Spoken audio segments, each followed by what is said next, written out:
Welcome to tonight's talk at the Nationaltheatret in Oslo, where we will be joined by a very special guest, Taylor Mack. Taylor is a lot of things. He is an American playwright. He is an actor, a drag performance artist, a director, a producer, a singer-songwriter, and also the recipient of the International Ibsen Award for 2020. This fall, Taylor's play called Hen in Norwegian will be performed at Teatrets, which is a part of the Nationaltheatret. My name is Gisle Agledahl. I'm a journalist, and I just recently gotten to know some of Taylor's work, and I'm very fascinated by it, so much that I'm a little nervous for this talk tonight.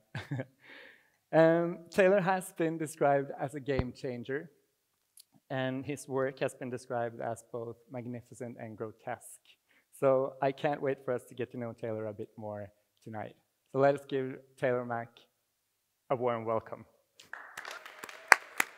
Aha! Hi, how are you? I'm doing okay. Yeah? Yeah, but having fun. Is it your first time in Norway? It is, yeah. I was just in, is it Bergen or Bergen? I should have known. You can say Bergen. Bergen. I was just in Bergen doing a big show with an orchestra with the Bergen Philharmonic. And it was incredible, very tiring, but also exhilarating. Yeah? Yeah? I saw that the Queen ran up to you. Yeah, she after came the up show. to me. Yeah? It was really sweet. She ran up to me as I was leaving the stage, and someone said, I heard the audience kind of go, "Oh," and then someone said, and then I felt this thing on my back. And I turned around and she was right there. And she gave me her flowers that, and I thought it was part of the ritual, but apparently it wasn't. She told me later, she said she had never done that before. It was just for you. Yes, and that a young child always gives her flowers when they come. So I said, well, don't tell the child that you gave the flowers away. Yeah. It was great. I'm so glad to have you here with us tonight. I'm happy to be here. I tried to give you an introduction, but it wasn't obvious to me like how to introduce you properly, because you are sort of like genre defying. You're hard to categorize by design, I assume. Yeah, I think so, yeah. So how would you introduce yourself to the Norwegian audience who might not know you and your work that well yet? I'm a theater artist. I think everything I do is theater. But I kind of think that of most art. I think, pretty much all art is just theater, but people sometimes don't think theater is as cool as visual art or performance art or music or something like that, so they don't call it theater. So I kind of have a little activism in me that says, no, I'm a theater artist, and everything I do is theater-based. Even the drag is more traditional than, say, Stanislavski, because or Ibsen, because nowadays they say, oh, traditional theater, and they're talking about Ibsen, but traditional theater was the Greeks wearing high-heel platform shoes that they called thornus, and they had big arm extensions and big headpieces and masks and stuff. So it was all super draggy and very theatrical. So I think I'm just doing the original theater. Yeah. Okay, so how would you, the themes of your work, how would you describe what is your work about? Yeah, I mean, I've grown, I think I'm very American.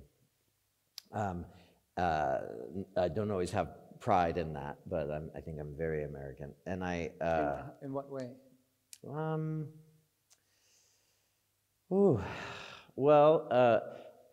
America is this place where there's an expectation that everybody be the same thing, but nobody is. So, there's we talk about it, the great melting pot, but the dominant culture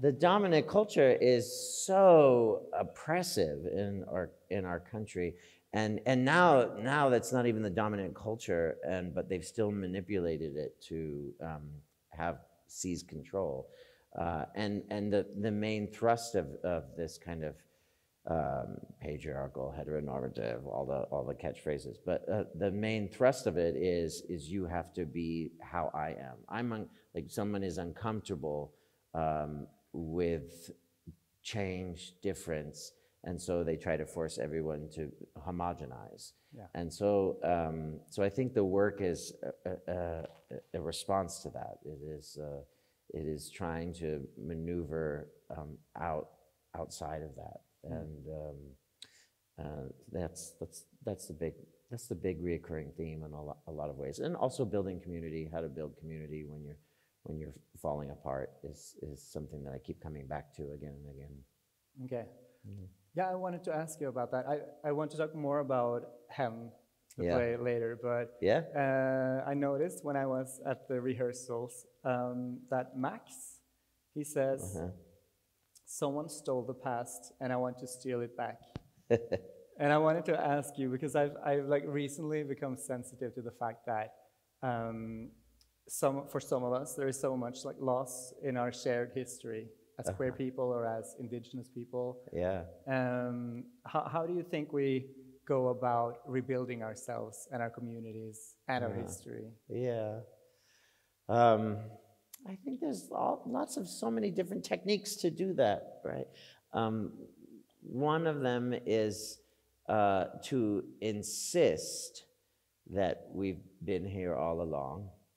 And so when the historians say, this happens a lot with our American president, Abraham Lincoln, where they'll say, oh, he wasn't gay. He wasn't gay. He had a wife and he had children, and that means he wasn't gay. And they didn't have that word homosexual back then, so he couldn't possibly have been gay, you know. And then you say, but there's these love letters that he has, and we see these intense love letters, and we know he shared a twin-size bed. Abraham Lincoln, the tallest man in history, shared a twin-size bed with his lover.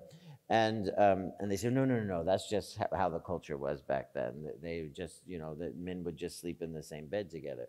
And you're like, oh, okay, well then, show them. They would just, you know, and their letters are all about how they love to cuddle with each other and things like, you know, just show them cuddling then, and then let the people decide, rather than, you know, there's this insistence to erase us. And of course, we know we're part of the history because we're here now, you know, we know. So that's one thing, is just to insist, demand, direct action, that we claim our history.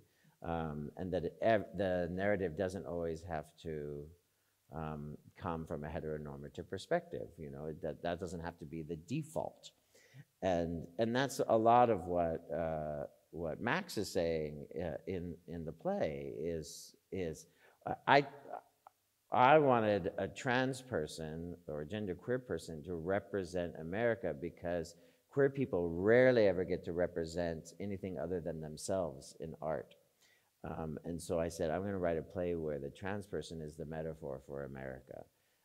And so Max is really the metaphor for America. You know, Max going through a transition is a metaphor for America is going through a transition right now. And I think that maybe that is reflected in many other cultures and countries as well. Yeah. Is this sort of like a, parts of what you're saying, is that sort of like a red thread in most of your work? A red thread? I don't know. I thought that was an English term as well. A red thread. You know, like a common denominator. Excuse me. No, you're already ahead of me, honey. Like, don't worry about it. So I would say, I don't know if it is. I mean, I think with 24-decade history, with the show that we were just doing in Bergen, I'm realizing I'm really embarrassed. I think I've been saying Bergen, in Bergen, on the stage, the Bergen Philharmonic, but it's Bergen. No, but that's like the Norwegian way to say it. Oh, so okay. You're all good. Oh, okay, good. Yeah. So, well, then I'll say it the Norwegian way. yeah, the 24-decade history, which we were just doing there, is so much about experimenting with different techniques and ways to bring the queer out of the history. And so some of it is queering the history. So sometimes they'll say, this situation wasn't queer, but I'm going to make it queer now, so that we can see it from a queer perspective, or what it might have looked like to a queer person watching it. And other times, I'll just insist that it is queer because it was. And other times, just by me performing it, it becomes queer, you know. So there's lots of different kind of ways to juggle it, I think. While I was introducing you, I used the wrong pronouns. Oh, I appreciate it that you were concerned about it and polite about it. And what I'll say is, my pronoun is a gift. I use the pronoun Judy, and it's a gift. And if you want to use it, that's great. And if you don't, that's also okay. Because if someone gives you a gift, you either accept it or you don't. But weren't you silently judging me from the corner when I used the wrong pronouns? No, not at all. No, I didn't even notice. Okay. Yeah, when people use Judy, it always makes me happy. Yeah. I'm always like, oh, but I don't actually expect it, and I think that's just that's my personality. That's not to say you should treat everybody that has a pronoun that's not part of the status quo the same way. People have very strong feelings about it, and you should respect people's feelings about it. But my personal feelings are, it's okay. It's okay. Why did you choose Judy as your pronoun? Well, people would introduce me as he or she, and especially when I was dressed up in my finery. And when I'm about to go on a stage or something like that, and it would never quite feel right. And then my friend Justin Vivian Bond started using the pronoun V for a while, and I thought, oh yeah, I'm a radical queer. I can invent a pronoun. I don't have to accept what is given to me. I can change. And so that was one reason I thought, oh, let me pick something that feels good. And then my friend said, yeah, you know you picked the right pronoun when people use it, it makes you happy. And then the other thing was that when people judge you if you're different, you know, like people will judge you when you're different. And if you choose a different pronoun, they'll immediately judge you, and they tend to roll their eyes like, oh, Taylor's pronoun is Judy. Well, I knew that would immediately emasculate them when they judged it and rolled their eyes, because you can't roll your eyes and say Judy without being camp. You know? So that was the... That's true. No. So it's also, you know, a little activism. You know? Yeah. But I always say, like, I don't feel like I'm male or female or even genderqueer, really. I think my gender is performer, because I feel like I'm always performing gender, you know. So I'm not quite smart enough to understand how biology and feelings work. Now that you're an acclaimed playwright, performance artist, how did this all start for you? Like, where did you find your calling to the stage and to the arts? My calling to the stage. I mean, I was 5 years old. You know, I was in a Christmas pageant, and I was a toy soldier, and I was like, oh, I know how to do this. And sometimes I think it's really, I was about to say shameful, but that's too strong of a word. Sometimes I think it's really silly, maybe a little embarrassing, that I chose my whole life at the age of 5 instead of waiting until I was 40 to decide what to do with my life, or, you know. But the fascinating thing for me is that I was on this path of doing it the way that you're told to do it, which was, I went to acting school and I learned Stanislavski, and I learned all the methods, all the various methods, and you know, and they still serve me now. but I was told to audition and to go about a certain way of doing it. And when that didn't work, I had to start to invent a different way, because I couldn't even get into a room. It's a very different kind of system, I think, in America than here, but you can't, everyone said it would be very, very challenging because there's so much competition and you have to audition for things, and you know, so many people are auditioning. What they didn't tell us when we were kids is you can't even get the audition. And so I submitted for auditions and stood in line to go to auditions for years, and I could never get any. I think I went on maybe 3 or 4 auditions in 7 years, and that was trying every single day. And so eventually I said, I couldn't, I knew that this is what I was supposed to do, and I had to figure out a different way to do it. And so when I went to the club world was like, you don't have to ask for permission to be creative in the club world. You just get to go and do it. And you show up and they're like, great, perform. And so I started performing. You're talking about like nightclubs. I'm talking about nightclubs, right? yeah. And so I would start performing in the nightclubs, and then they say, oh, well, you come back next week and we'll give you $100, you know. And so then I come back with a new number the next week, and then that started happening. And then I started to get a reputation in the club world. And then I've used that reputation to squeeze myself back into the American theater. You know, it was a long process. It was a roundabout way of doing it, but yeah, the American theater was pretty much shut off to me for many years. But now it's now it's fine. But when you like figuring out who you are, and I'm thinking that your work and yourself is like breaking challenging a lot of norms and expectations. And you grew up in a small town in California. Yeah, relatively 200,000 people, but oh, yeah. okay. But yeah, not by our town, standards, but a small city for America. Small city, okay. America, yeah. But I thought I read it was smaller than that. But what I was wondering was that I imagine I had that 6,000 kids in my graduating class. Oh, okay, Yeah. okay. I wanted to ask you because, but either way though, wherever you grow up, like becoming someone as yourself is not a given, you know, like because of all the expectations to who you are supposed to be. Yeah. Where do you think, like, what started that path for you? You know, I'd like to say it was, I think this is maybe true. I don't know if it's totally true, but I think it's true. I think it's Larry Kramer.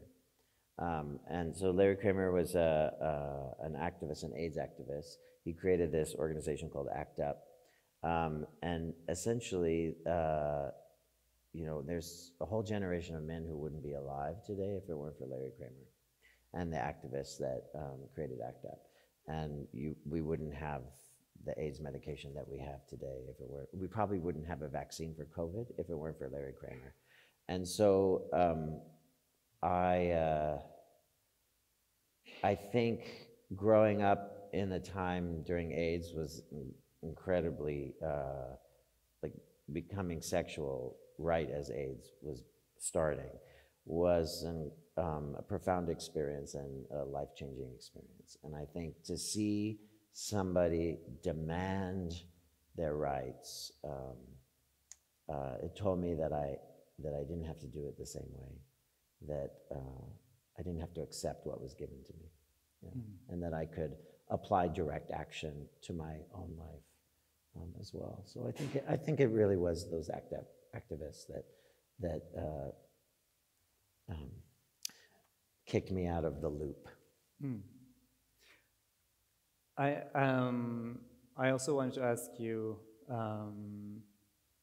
about, because that was Larry Kramer, right, an activist. But have you ever had like a work of art that has changed you in some way? Mm-hmm. Which, you know, like, is there something that comes to mind? Maybe something from the theater world. Yeah. Like what has like made you? I mean, I feel like every year there's something. You know, Yeah. I'm trying to think of something that you all would know, because so much of my world is about this kind of downtown New York scene that doesn't really go anywhere. I mean, I do think it's a trickle-up culture, so it starts in these bars and it starts in the gutter, and then, you know, 5 years later or 10 years later, you see it, you know, on HBO. And so that does happen. My friend Bridget Everett has a show on HBO right now called Someone Somewhere, and she was in a musical that we did called Red Tide Blooming years ago, you know, in this small little kind of theater downtown. And so I think, if anything, is being part of a community of artists that are all kind of feeding off of each other, that it's not maybe one direct piece that has changed me, but it's seeing things night after night after night of people trying to push the boundaries and experiment with form and style and the way we communicate with each other and invite an audience into an experience. You know, I think it's more a community based than an individual piece. Yeah. You talked about how you like went like a detour to the club before going back to the theater world. Yeah. And what surprises me about the art world that I'm not like a part of, I just occasionally visit, like tonight, is that while artists are, you know, like so liberal and pushing boundaries and like unconventional, it seems to me that the art world itself, you know, with the large art institutions, that they can be just as normative as the rest of the world. Yeah, that's called capitalism. Yeah. Yeah. I mean, I think the free market, the idea, oh, it's free market, oh, it's going to inspire lots of great free art and amazing things, you know, and instead what it does is it forces us to conform in order to survive. And yeah, it's the great tragedy of culture, is that we have to exist in capitalism. So the great artists figure out a way to exist outside of it, I think, right now. Which is why it's nice to get a big old check from the Ibsen Award, you know, because, you know, otherwise, I don't know. I mean, I know in America that it should be that we shouldn't have philanthropy. Philanthropy, I think, is immoral or unethical. And, but because our government doesn't, you know, the art should be paid for by the people, of the people, for the people, you know. And so it should be our tax money that is paying for culture. It shouldn't be a billionaire who is deciding what should happen. Yeah. But since that's not the system that we live in, it becomes essential for us to have awards and foundational help and support. So You should come to Norway more often, because we sort of have that system. yeah, Actually, I know. yeah, this is all you guys, everything here is more taxpayers have paid for this. civilized. Yeah. It's for good. real, no, They for should real. pay for this. Yeah. Better than guns. Better than guns. Right. But it seems to me, but like, is it changing though, or are we still there, like in America? Like, are things evolving, like being more open to not being centered around cis, hetero, able-bodied white men? Or are you still there? I think, you know, we're inching. Yeah. We're inching our way. I think sometimes we take a little leap, and then, you know, it's what is the Martin Luther King quote? The arc of time bends towards justice. You know, but it definitely is a 2 steps forward, 1 step back kind of situation. Right now, there's this big push in the American theater to include people of color and make sure that it's not all white-centric. And it seems like that push is actually working for the first time in decades. And everyone's sitting back going, all of those of us who have been working for it for decades already are sitting back going, okay, but for how long? You know, we're all kind of a little cynical, and I hope that we can be proven wrong. I hope that, you know, that it actually is moving forward in that way, because I think it is, and I think it's good. Like, who wants all that weight on them? No, like the cis white straight guys don't want all that weight on them. They just, you know, they're not raised to know that life is different, but that's stressful. And my friends always complain about manspreading on the subway, you know, because there are these guys that like always like they take up like 2 or 3 seats on the subway, you know, and they're like, I'm a man, I'm manspreading. And I say, yeah, but if they were raised in a culture where if they didn't do that, they would get beat up. So they learned how to do this and to take up space. So, you know, it's like the guys are victims of it too, you know. So yeah, it's something we're all trying to figure out together, I hope. Yeah. So I feel like queer culture is important to you, and you like are a big part of queer culture as well, and your work. And in Norway this year is 50 years since being gay was decriminalized. And of course, there's been like great strides as well since. So there's a lot to be thankful for. 50 years, that's not that long. No, right, I know, yeah. It's not that long. I've turned 50 in a year. Like, yeah. You know, when I was born, it had only been legal to be me for a year. And even though it was legal, it took some time before it was like safe or. Yeah. But well, this is what I noticed in Bergen is I didn't feel unsafe at all walking down the street with my husband. I felt totally fine. I didn't feel like anyone was going to threaten me for being queer. I also didn't see a single other queer person. Oh, really? And I know they're there. I saw a couple flags. I know they were there, but it's not, like when I saw you, I was like, I recognized my sister, right? You know, but it's not, it's definitely more reserved here. Yeah. There's a culture of, not necessarily keep it on the down low, but just, you know, it's more appropriate to blend in. Yeah, I think you're right. No, but like no matter who you are, though. Yeah. As time goes by and we are like inching towards something more accepting, where queer culture becomes like a part of like the normative culture, are we at risk for like losing some shared identity, or you know, what makes us us and what makes queer culture queer culture? I think so, but it's that homogeny thing again. You know, are we going to homogenize ourselves and all become one thing? Sarah Schulman writes in one of her books that what happened with AIDS was that a lot of our radical thinkers, they died, and our leaders, you know, the people that were having radical sex were the ones that got AIDS first and died. And so they were dreaming queer culture forward, and they were creating a queer culture outside of a heterosexual perspective. And then when they were dead,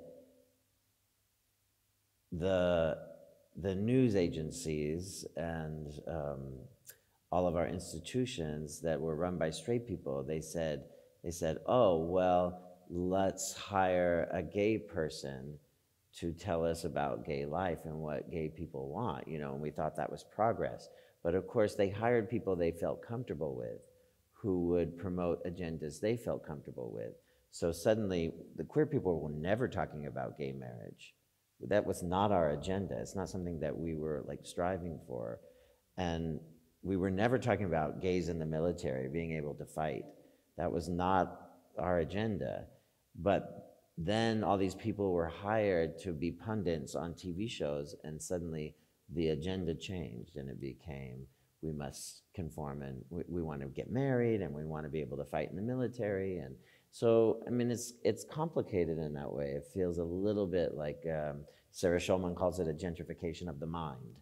and that's I do feel like we're a little at danger of losing what makes us just unique. Yeah. How do we make sure to hold on to that? I think, well, the Radical Fairies, I always talk about my 24-decade history being it's a radical fairy realness ritual. And there were a group of gay men. Now it's genderqueers and trans people and women too. But Harry Hay and a bunch of other queens went off into the woods, and they created a commune in America. It's still the longest consecutively running commune in the US.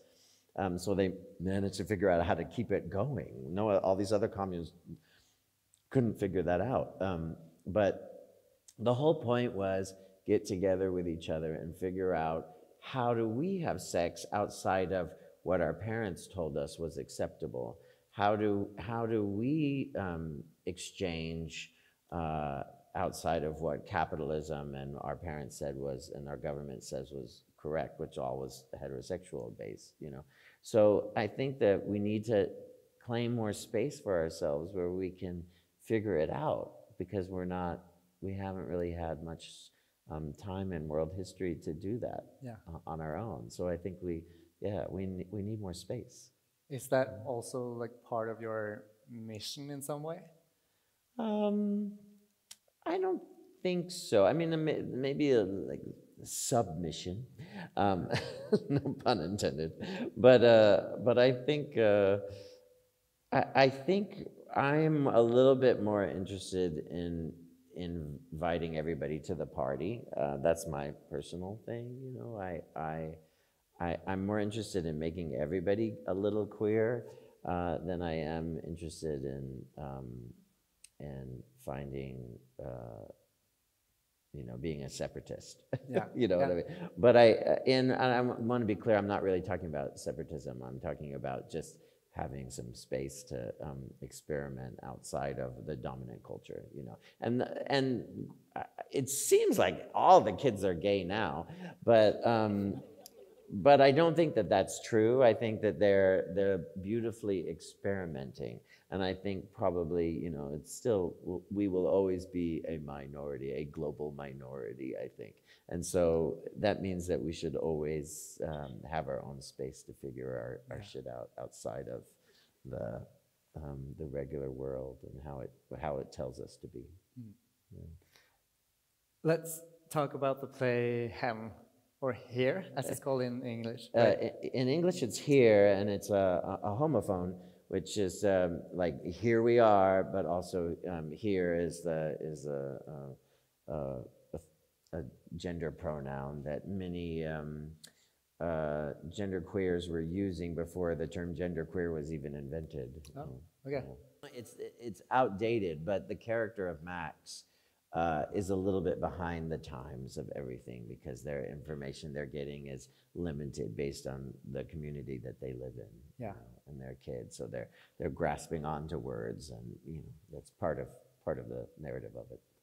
Will you tell us about the play and about Max and the other characters that we will see in August? Sure. It's about a family that's suffering a lot of trauma. Everyone in the family is traumatized in some way. It's a nuclear family, and the youngest child is genderqueer, or possibly trans, and the brother has just the oldest brother has just come home from fighting in Afghanistan, and is traumatized from that experience. And the whole family is traumatized because the father was pretty abusive to them all. And the father's just had a stroke, so he's going through his own trauma. And it's just all about them trying to figure out a different paradigm. And the play is written in a way where it's written in realism. And it's written in a way where they're just like, their faces are like just pushed up against the fourth wall. they're not breaking the fourth wall. They can't figure out how to break the fourth wall, but they're pushed up against it, and they do experiment in a lot of ways. But the mother's now suddenly in charge for the first time. She's never was in charge of her own life or her ability to raise her children the way she wanted to, and so she's alive for the first time, and she's kind of dominating the scene and stealing her trans kids' experience of what it means to discover your trans self. She's like, oh, I'm feeling all of these things now, you know. And so it has a lot to do with, there's a lot of comedy, and there's a lot of, I talk about it is a tragedy. I didn't want to write a tragedy. I thought oftentimes when people write tragedies nowadays, they apologize for them, and I said, no, we're going to go Medea on this, and we're not going to apologize for it. And as I was saying earlier today, at a different talk, Aristotle says, you know, a tragedy is you're supposed to fear or pity the characters, and so I said, okay, but the reason you do that is because you don't want to become Medea, right? You know. And then, but you do offer up a little bit of hope at the end so that you can see the tragedy, you know, and so you can continue on with your life, you know. So I guess that's a lot of blabber to say that it is a pastiche of a lot of different forms and styles and genres, even though it's working within realism primarily. And in the play, you have some of the characters who are trying to get to like a new way of seeing the world, like the mother. Yes, she's always like, paradigm shift. Yeah. That's what she says all the time. Paradigm shift. But then you have like the brother who comes home from war, who is like desperately clinging to this old system that we know is broken and is unfair. And that he knows is broken, but he can't find his way out of it. Yeah. Right. Yeah. Is it like a sort of like a small and condensed version of the society and the changes we're going through right now? Yeah, to me the play is America. I mean, the fascinating thing is when, you know, there's been a fair number, there's been I think 70 productions around the world of this play. It's my most produced play, and it's people say, so it's very autobiographical, the play, in a lot of ways. Not, in some ways it's not, but in a lot of ways it is. And people always say, there's a huge mess that you'll see when you first go into the theater. It's just a disaster zone. And people always say, that's not real. No one would ever live that way. And I think that's how I lived as a kid. You know, so it is a little bit of me pointing out the ridiculousness of the situation that was so wrong that I grew up in, you know. But at the same time, it is it is America. It is not that far off from what a lot of people are struggling with, and I think the country at large this little family represents the whole country, you know, and everyone's trying to get to this paradigm shift right now, and we're not quite there, and there's a lot of violence as a result of us even trying. Yeah. You know? I read that you call the play absurd realism. Mm-hmm. Can you explain what you mean by that term? I think it's just pointing out the absurdity of real life. You know, it's just highlighting it a little bit. The theater of the ridiculous would do this thing where, like, you know, you take something that happens in real life and then you stretch it out so everyone can see how ridiculous it is. And this, I think, is a little less theatrical than theater of the ridiculous. It doesn't quite stretch it out like this, but it kind of throbs, you know. That's what I would say. It's just pointing out the absurdity of how our lives are and our systems and what we're living under, you know. Because the play first premiered 5 years ago, right? Or so. I think it was 2015. Okay, Yeah. 7 years ago. Yeah, and I feel like you know, our society is becoming more and more polarized, and Here too. Yeah. yeah.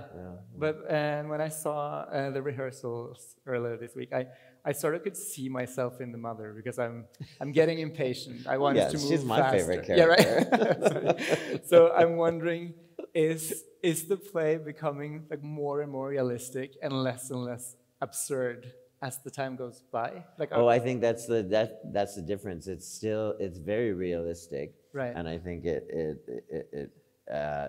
but what I'm saying is, what is realistic is absurdity at this point. It's absurd that someone would punch a hole in the wall and then put a picture frame over the wall, over the hole, and not fix the wall. It's absurd that someone would punch a hole in a wall. It's also absurd that someone would put a picture frame over it.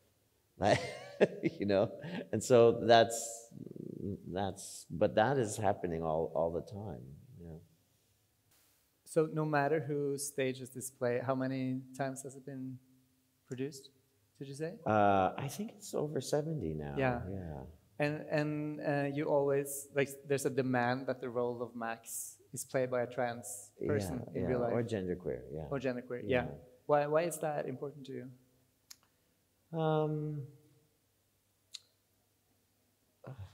I think,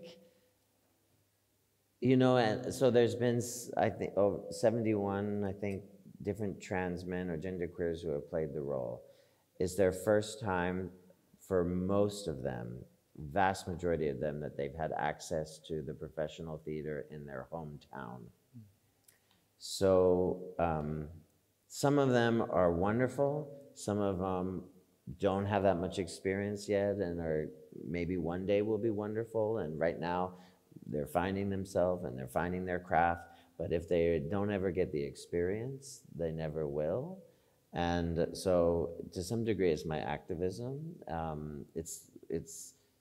When we first produced the play, they said, you'll never find a trans person who will be a good enough actor and the right age, so you'll have to cast a woman. And I said, no. And now there's been 71 different trans people that have played the part.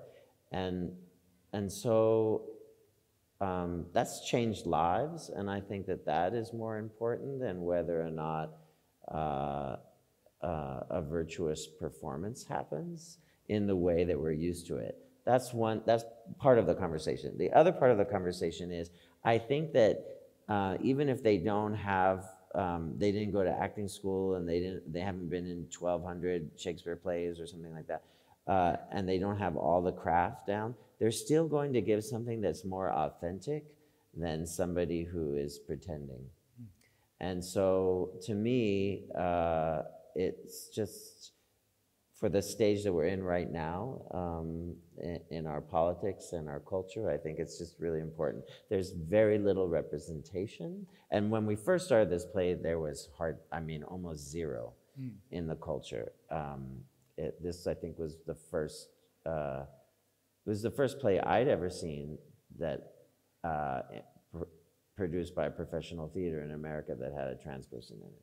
So it's very different from saying, yes, actors should be able to play whatever. Yes, this is our ethos. We can all do whatever we want. Yeah, that's great for people who have 500 opportunities, but it's different for other people. And you know, it's not like the trans people get all, some of my friends always joke about, the only parts I ever get to play are flowers.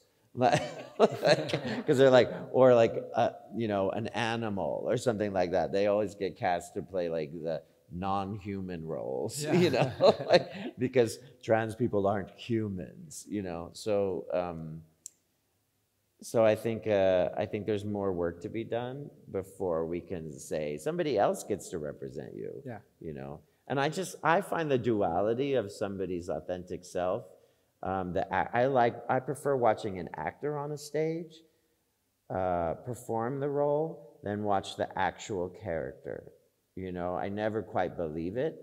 no matter how good the actor is. So I always prefer to see a little of the duality of the actor and the character at the same time. To me, what's exciting is watching somebody stretch towards the character, not the actual character itself, you know. So that's my taste. But in addition to the 71 trans actors you've employed the past 5 years, I feel like non-binary bodies and identities are much more like prevalent now than now they are. Happening Right I think now. in 10 years it probably won't be an issue. Right. And so maybe, I mean, won't be an issue. It won't be as much of an issue, you know? And so I think probably in 10, 20 years, they'll be like, great, yeah, anyone can play the part. But let's just wait and see. Yeah, but I was thinking, like, at the same time as that is happening, like, you can't watch a Netflix show right now without, like, a non-binary character, right? Yeah, but I want to talk about that. What? I want to talk about that, because this is what they always say. They're like, oh, there's gay people in every show, gay people in every show. And then, okay, go on your favorite streaming site, go on Netflix, and actually count the number of shows that are centered on queer people, right? And then it will be like, it's not 10%. It is nowhere near 10%.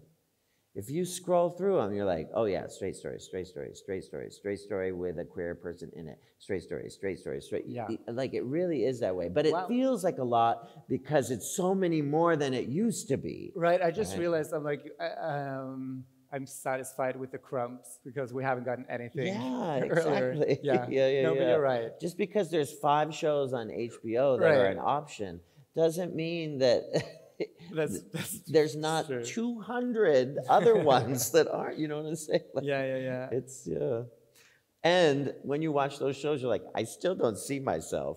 It's so rare for me to ever see. I mean, I don't really think the goal is to see yourself. I think I look in the mirror every day, I see myself enough. I don't need to see myself in the culture. I think the goal is to see, not to be seen. But, you know, but you know, it's fine. You know, like people, I get it. But I've never seen I don't think I've ever seen a TV show or a movie or a character in any of those where I was like, that's me, you know. I mean, and people will say, oh, you're male leaning and you're white. And so I think, does that mean when I see Captain America, I see myself? Like, I don't recognize myself in Captain America, and I definitely don't in Neil Patrick Harris, you know, like, so it's, I find it very odd that whole desire. But what I do want to do is try to understand things. And so you cast a trans person to play a trans person right now because that's our way to understanding, you know. But we are headed somewhere. Like, there's some progress, right? I think so. Yeah. But at the same time, we see like this huge pushback for, you know, like basic human rights for queer people all over the world. Yeah. 2 steps forward, 1 step back. Right. Where do like? I can say it is way better than it was in 1987. Yeah. Okay. Yeah. It's so you're not so much better. You're not worried. Oh no, I'm worried. Yeah. Yeah, I'm very much worried. Yeah, I mean, women are about to lose the right to choose about their own bodies in the United States. That's going to happen. Yeah, we just had a politician here in Norway as well who proposed that. Yeah. A ban. Yeah, and you know, as goes America, goes the rest of the world, and unfortunately. I think we're actually running out of time. I wanted to ask you, who would you like say this plays for? Like, who do you hope shows up to see it? I think it's for everybody. I mean, I know the marketing people hate it when you say that. Because they want, you know, they want to be able to specifically target an audience, but I really do. I make work for everybody, and I hope that there's enough invitation. I'm realistic enough to know that not everybody will like it, but I work really hard to invite everybody to the party. with the way that the plays start. It's an interesting story about the craft of the plays, that the first act, the first scene on our first preview performance in the premiere, it was, they started the scene and I realized it was completely wrong. And no one laughed, and why would they? And I'd started off too quickly, and so during the intermission, I rewrote the opening of the scene, and we put it in the next day, and it made all the difference. It was just like he's trying to get in the door and he can't get in the door. It slowed everything down. We started off with a laugh line, and then everyone could laugh in the beginning, and then the audience calmed down. Then they could, so it was all about saying, how can I find an invitation into this insane world? Because the first thing you see is just chaos. So that's gonna make you wanna shut down. So then I have to invite you immediately to enter the chaos, to tell you, yes, the characters know it's insane. So you'll be taken care of. They know this is not right, you know? And so then there's an invitation. So it's always about trying to craft the invitation for the audience. So in that sense, all I want is to inspire people to dig deeper into their considerations. And so the plays are for everybody. Yeah, while I was watching the rehearsals, I thought that I want my whole family to watch this. Oh. And probably like everyone could relate to something there and learn something. What's next for you? Well, tomorrow I go to Reykjavik. So if you know anyone in Reykjavik, send them to our show. What else? We just finished the show in New York, a new show called The Hang, which is a jazz opera about Socrates, the final hours of the life of Socrates, which is very special. So I hope that one day we can bring that to Norway. And we're making a new show right now called Bark of Millions, which is going to be in development for another year. That's about, we chose 54 different queer people from world history and wrote songs that they inspired us, songs that we wrote, original songs. And we're going to put them all together, song after song after song after song, and perform them kind of, I call it a parade trance extravaganza, and it's going to be a reverse conversion therapy. So you come in and you experience the show and you leave more queer than when you entered. Perfect. Yeah. Okay, the play Hen will premiere on Torshov-scenen this August, so we'll see you guys there. Thank you so much, Taylor Mack. Thank you, sweetie. Thank you to the audience.